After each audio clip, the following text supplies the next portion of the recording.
Father Carlos. Father Sarfraz. Good to be back. Hello to everyone, those who are viewing, those who are watching.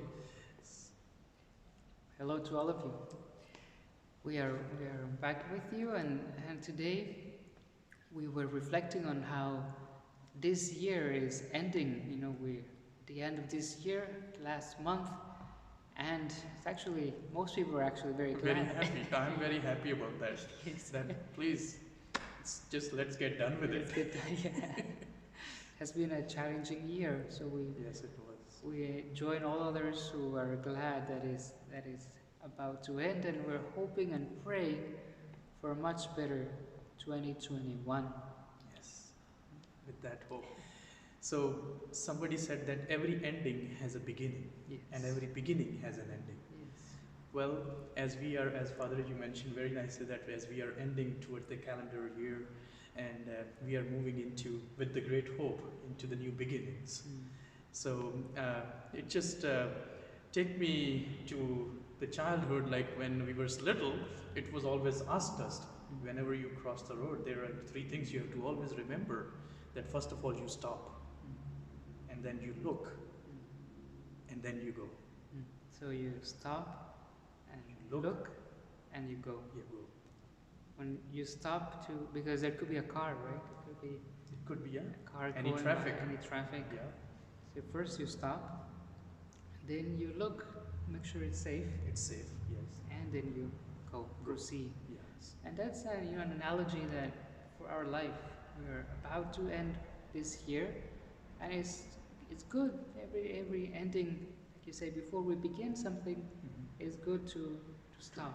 To stop and pause, reflect. That's kind of already we stop, we look, we kind of look back, perhaps, look back at this year and reflect. What are the lessons we have gained? What are the maybe regrets we have of things we could have done differently, maybe better, so that we can perhaps do those things or at least try to change in the new year. And that could be kind of the goal, the action that we take for the next year. Yes. Just it reminds me of when I was in Sharp Memorial Hospital as a chaplain. Chaplain intern. So I should be very clarified. So I did an extended unit in Sharp Memorial Hospital. In that, there was one module they gave us: action, reflection, and then action again. Okay. So reflection part is in the middle. So they ask us, you go to the patient. So before that, like you study about it, so you are there visiting the patient, and then you come back and you talk with your group. That how was it? That was the reflecting part. And then it helps us to make the next visit much better. That's true. So what are the good things? What could be the better? What could be the best things to do? So that reflection part is always very, very important, I think, in our everyday life. So every day we do lots of actions in our life. So action, reflection, and then action again. So take us back to what Father was just sharing, that stopping, looking. So that looking part is reflection. So then we reflect, what could be much better? I could have been done this thing. So, or I could have done it much in a better way. So these are the things. So that was one of the modules just came to my mind as we were talking about it.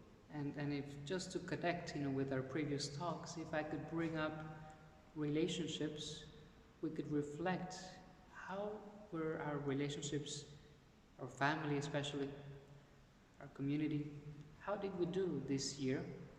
And then we can reflect about that, so that we can have better action in the next year. So as I had been also in the hospital, so maybe you also might have experience visiting people in the hospital. Sometimes they just feel at that very moment in the hospital, I wish I was a good person. I wish I was a better mom. And then you cry, and the patient cry there, and they says, I wish I had done things much better way. So why to regret on that moment rather than making our life much better now? Yes. That reminds me of an Augustinian brother who He says, if I get to be very old, I want to have a very simple life. Just want to have not much in my room, just a crucifix, and just have a very, very simple life. And then somebody told him, well, if you start today, then when that day comes, you'll be ready. That's very nice. That's very nice. I just like that. So we just wanted to include you in this conversation that we're having, as we ourselves are reflecting on how this year went for ourselves. Mm-hmm. Then we invite you to do the same, to reflect about your own life, to be grateful for the ways in which God was present to you through your own relationships, how maybe you could have responded a little better, and ask for God's grace to do that in the next year. Thank you very much, Father. I think you have summarized it in a very, very beautiful way, as we are at the end of the year also, and the reflecting part also. And then I think this month of December, as we are ending, as we are in the Advent season, it's a beautiful time to reflect so that we can make our next actions much better and much in a better way. God bless you all. God bless you all and have a wonderful day. Bye. Bye.